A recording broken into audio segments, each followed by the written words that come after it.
Thanks for checking out the Brad and John Show podcast. This segment of the show is brought to you by John Combest's book, Stalking, Harassment, Internet Trolling, A Guide to Recovering and Rebuilding After Online Attacks. It's a great reference if you've ever been the unfortunate target of a social media attack. It's available on Amazon. Just search John Combest. That's C-O-M-B-E-S-T, John Combest, and the book will show up in your search results. Now it's time for another segment of the Brad and John Show. Can you handle it? Hey, it's me, Egbert. E-G-G-B-U-R-T. Check out my website at egbert.com. Now it's back to those two dudes who told me they would bring in big ratings. They better are their history. Here are Brad and John. And it is, if you want to check us out on the internet, bjshow.co. We have a bunch of different ways to listen to the show. You can go to our YouTube channel. I put the YouTubes up there. Essentially, it's like a blog, but it's like a podcast, but it's video. You can check out bjshow.co. It's right there. It gives a recap of all the shows. Plus, you can actually listen to.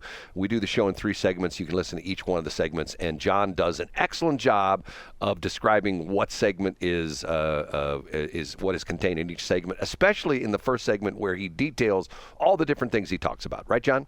That's exactly right. And on rare occasion, we'll go in there and we'll fix a typo. Because, I'm wildly obsessive compulsive, and I can't stand to see a typo. There's a joke about that, the fact that I make lots of mistakes when I put it up, and then John goes and corrects everything. We gave Neil Bortz we gave him his proper 2 O's the other day, Brad. Right. No, it was. Did I put it in as 1-0? You did, yeah. I think it is 1-0. It's not. It's 2 O's? Yeah. Okay. We're talking about this story, which has become, and what did you say was in the London Daily Mail or something like that? The Daily Mail, yeah, it's out of the UK. Well, it's all over the country, and it's a horrific video. It's a fight, and I guess, was this after school where kids were coming home, or what was? The news reports that I've seen say that the attack happened at 2:30 p.m. and I'm guessing East gets out probably around 2. Yeah. So these were students, and it looks like probably, 15, 20 students, and there's a bunch of little mini brawls that break out, but the big one is a black girl who takes on a white girl, gets her down on the ground, punches her repeatedly in the face, and then grabs her head and bashes her head at least 3 or 4 times into the concrete pavement. And she is essentially goes into convulsions, and she is like in serious trouble. She's lifeless, with the exception of the convulsion. She's lifeless. Right. And then the giant. I hate to interrupt, Brad, but the giant woman that attacked her moments later steps over her, as if she's a cord of wood. Well, and then continues fighting. And then the video keeps going on. All these little skirmishes break out, and the only one who is I'm not going to go back and look at it again, but almost I would say everybody in the video is black except for the girl that gets her head bashed into the ground. She's white. Okay, So I'm watching the Channel 5 report, and they interview this guy who is like something with the Urban League. I don't know exactly what, and you heard the same thing too, and I'm going like, is this guy for real? I mean, the things he's saying, and the thing that caught my attention the most was he said there's a problem in we're spending too much time on programs for honor roll students. Did you catch that part of the interview? Yeah. And I thought to myself, did I just hear what I thought he said?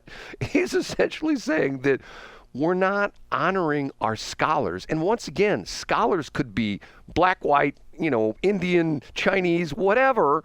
So in other words, he's saying we're paying too much attention to the kids who are, studying hard and trying to, become learned individuals and essentially move down the road of life, ultimately to college, ultimately, to, or wherever they want to do, ultimately to an HVAC career. But in other words, they're trying to better themselves. And I thought to myself, I can't believe he just said that. Did that strike you weird as well, too? It did. And, the other challenging thing about this is that when you see immediately on social media, you see people, and Brad, frankly, there are a lot of people who tend to agree with you and me on these sort of issues, talk about how it is a hate crime. We don't know at this point if it is a hate crime. There's so much that has to do with the litigation of this. Neither you or I are attorneys. But here's my pushback to people who immediately say that this is a hate crime just based on the fact that it's a black girl and a white girl. I think we're giving this girl who beat up the white girl too much credit. Because if we say that it's a hate crime, Brad, without knowing the facts, what we're saying is that if this black girl had been getting in a fight with another black girl, do we think at some point she would have stopped and said, you and I are both black females, and we both suffer from intersectionality of black and female victimhood. Let us come together as intersectional sisters. We shall not fight. My guess is this young human would have taken the black girl's head and crashed it into the pavement 3 times. Well, now, I don't know. I wasn't there. I'm sure a lot of this facts will come out. But my point is, Brad, when we jump to saying, oh, this is clearly a hate crime, I think we're giving this 15-year-old human creature way too much credit. I don't understand the whole hate crime thing to me because of the fact that if I seek you out and let's say you said something to me in public and you have embarrassed me, and I seek you out and I beat the living tar out of you, I mean, isn't that hate enough? It is. You know what I'm saying? But Brad, you know as well as I do, it has nothing to do with it. It has to do with settling scores. It has to do with pedestalizing one group of people over another. And that's the temptation, because many of us who consider ourselves libertarians or conservatives, we see this hate crime nonsense and we get angry about it. And then when it happens to a white girl, we say, hey, hate crime, hate crime. Maybe this young girl was simply uncivilized. Maybe she was acting like a young savage, and maybe it had nothing to do with the fact that she was black or that the girl was white. Maybe she's simply engaging in savage behavior, and she would have done the same thing to a black girl. See, and once again, I mean, you graduated much later than I did, like decades later than I did. I'm an old guy, okay, and I think what bothers me is that once upon a time, and I'm not saying, I still have friends of mine that live in North County, and occasionally, matter of fact, I was in North County, I guess a couple weeks ago. And, I drive through some of the old areas that, I grew up on. I worked at the Steak and Shake there in Lindbergh, which is gone. It's an IHOP now. You did, yeah. And it's still a very vibrant area. It's not like it's, you drive up and down Lindbergh and you'd be hard-pressed to say, if you blindfolded somebody and you say, okay, and if let's say they knew the St. Louis area very well, and you blindfolded them, you drove them around for like an hour and say, okay, we're going to unblindfold you, where are we? And you drove them on Lindbergh from 270 north up from like Lynn Haven up into like the Hazelwood and Florissant area. Yep. They would probably maybe guess that they were on Manchester, west of 270. You know what I'm saying? I get it. Yeah. I mean, if they weren't looking at the race of people driving cars, you're exactly right, because they'd see the same strip malls. Exactly. This is the area you and I know very well, Brad. They'd see the same strip malls that you would see in Manchester, and some of them are even newer than the ones you'd see driving down Manchester. Right. You'd see Schnucks, you'd see Deerbergs, you'd see all the different franchises, you'd see McDonald's, Five Below, all those other types of stores. All the places, White Castle, all the different places, okay? And if you go into, there's still some very interesting areas of Florissant, Old Town Florissant, which has the old heritage and stuff like that. And very nice. Now, what bothers me, has always bothered me, is that people would talk and say, "Oh, North County's always been low class. It's always been blue collar. It's always been like working class." Okay, first off, what's wrong with that? But second off, I grew up in North County.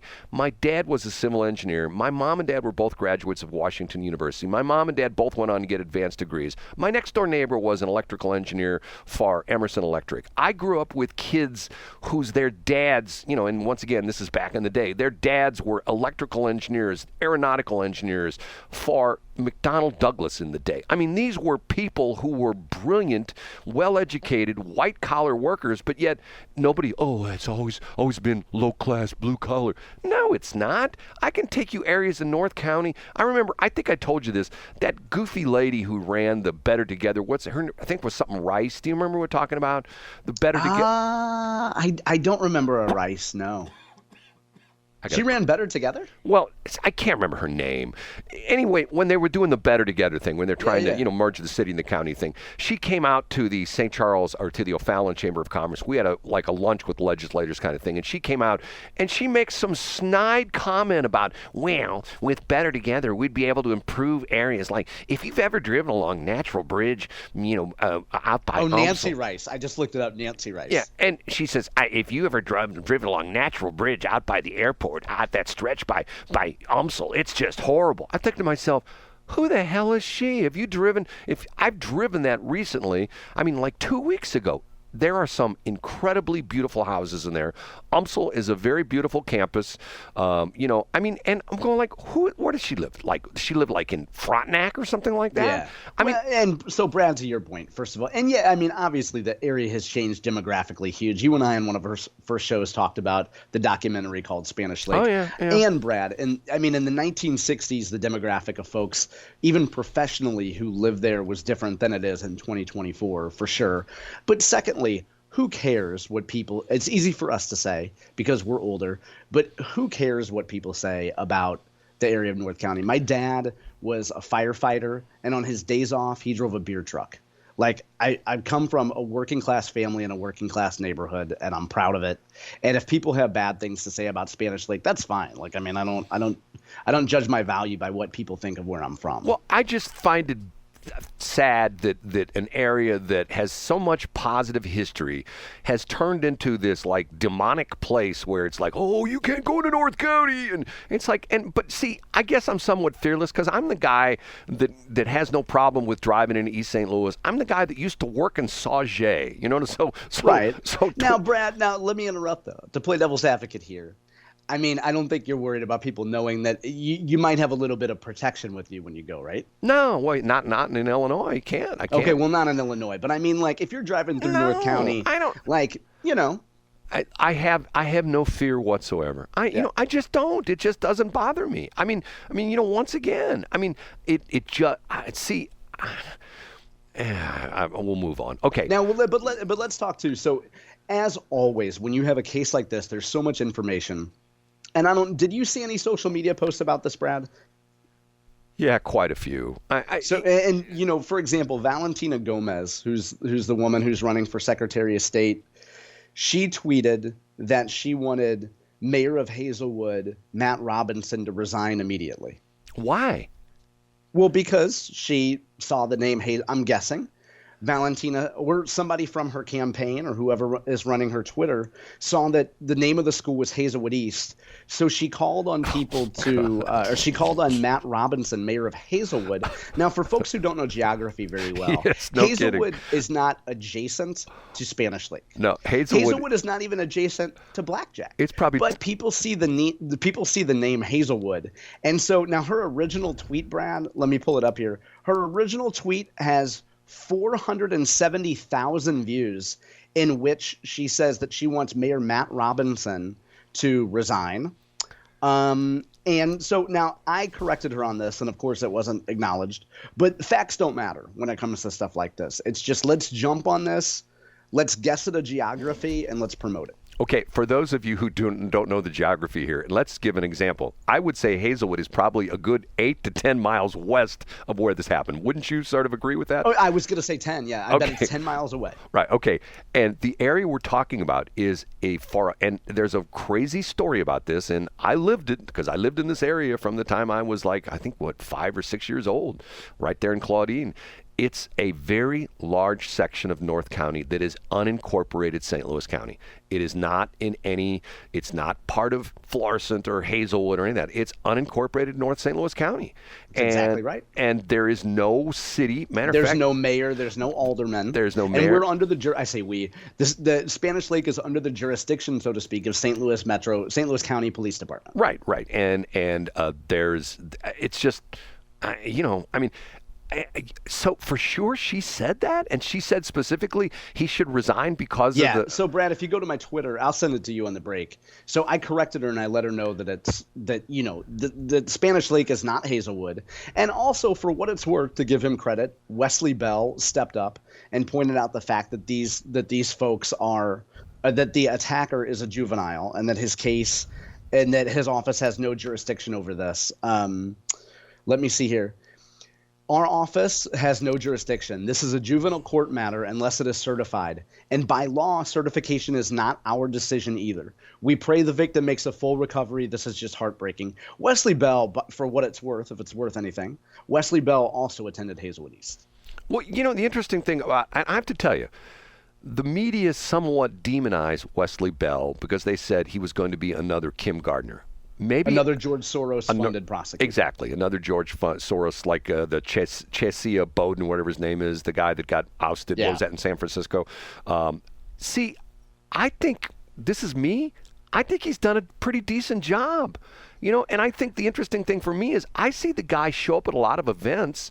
I see him covered. I've actually been at events, a couple events where he's been at. Not that I'm, doing all the political stuff, but I do some kind of that stuff. And I think he's done a fairly decent job. Now I know there are people that go, oh my God, I can't believe he just said that. But once again, you give me right now, if I still lived in North County, and if I lived in CD, Congressional District 1, you give me the choice between Wesley Bell and who. Yeah. Well, remember, Washington University just might name itself after Cori Bush in a couple years, Brad. Well, if they're able to, and remember, George Washington owned slaves, so there's no reason why his name should be on the university. To your point about Wesley Bell, and I have a friend who is a fairly liberal Democrat, and she will refer to the fact that her conservative friends back home where she's from will say even Wesley Bell. Because even Wesley Bell means, Wesley Bell isn't that crazy. Wesley Bell is a little bit more reasonable. And you know what, though, Brad? If you're representing a county, let's not forget, St. Louis County is roughly 65, somewhere between 65, 70% Democratic. So you're not going to get an Andrew Bailey or a Will Scharf to be St. Louis County prosecutor. No. Plus, the whole situation is you're not going to get him to be a county executive or anything like that as well, too. True. That's pretty much, and the flip side of it is you're not going to get a Wesley Bell elected to anything in St. Charles County either. You know what I mean? Yeah, that's exactly right. So this is, I'm sure we'll learn a little bit more. And the challenging thing is that the young woman who was attacked, her first name is out there. It appears as though internet sleuths have deduced who the attacker is. She would be, if this thing is correct, I believe she'd be a sophomore at Hazelwood East. Her name is out there, but there will be a lot of social media chatter about both of those people's names, I'm sure. Don't you find that fascinating, though? I mean, we could do a whole show on the fact that Mike Bush on Channel 5 goes out his way saying we won't show the video, and to me, by him saying that makes everybody, well, I'm going to find that video. You know what I mean? Yeah, I get what you're saying. It's a Barbra Streisand effect. Right. He might as well say, hey, you can't see that video? We'll show you this one. Okay, now hold on a minute. Well, now on the flip side of that, I know we're up against break, but on the flip side of that, there is something to be said for something that's violent. I wouldn't want my kids in front of the TV with the local news on seeing that either, though. You know what, John? Something is, oh, man, I missed a break. Okay, we can cut to a live shot of Bell Fountain, and we could go up to Magic Market. Okay. And we could go up to Mayfair Plaza. Listen to you. Okay, here's what we're going to do. This has never happened before in the BJ show. We're going to take a break, but we're going to be back in 22 seconds. Okay, you ready, John? I'm ready. I'm not even going to kill the microphones. I'm just going to hit this. I'm just going to do this. Thanks for checking out the Brad and John Show podcast. This segment of the show is brought to you by John Combest's book, Stalking, Harassment, Internet Trolling, A Guide to Recovering and Rebuilding After Online Attacks. It's a great reference if you've ever been the unfortunate target of a social media attack. It's available on Amazon. Just search John Combest. That's C-O-M-B-E-S-T, John Combest, and the book will show up in your search results. Now it's time for another segment of the Brad and John Show. Can you handle it?